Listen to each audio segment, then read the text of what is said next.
presented by Chopalji Music। Hello hello check hello. हमारे जितने भी नवयुवक साथी हैं कृपया ध्यान दीजिएगा। इस बार ढोरी छाप पर मोहर लगाना है और ढोरी सरकार बनाना है।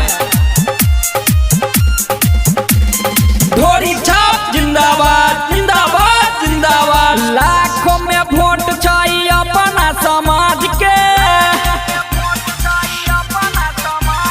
देवो हम बदल अबरी पूरा बिहार के। लाखों में वोट चाहिए अपना समाज के, देवो हम बदल अबरी पूरा बिहार के। अब की लेबै भाई रे, अब की लेबै अपना ढोरी सरकार के। अब की लेबै अपना ढोरी सरकार के। अब की लेबै अपना ढोरी सरकार के।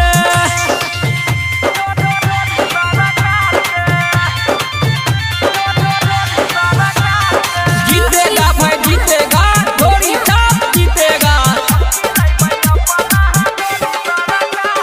सबकी नजर कहाँ रहेगी, ढोरी छाप कहाँ रहेगी।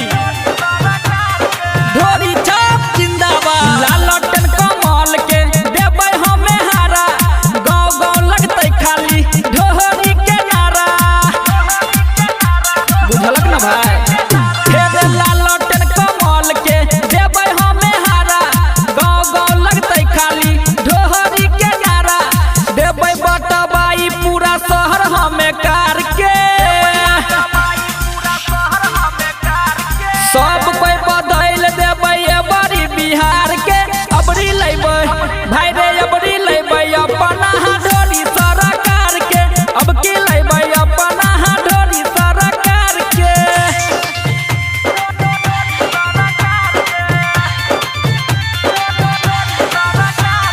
गाँव गाँव में नारा है, ढोरी छाप हमारा है।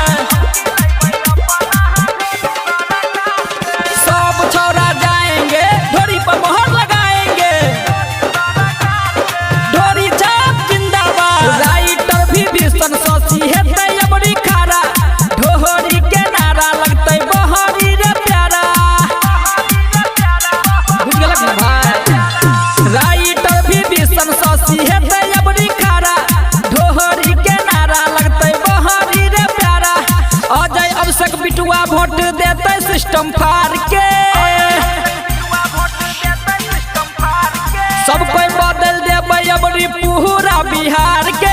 अबरी लेबै भाई रे, अबरी लेबै अपना ढोरी सरकार के।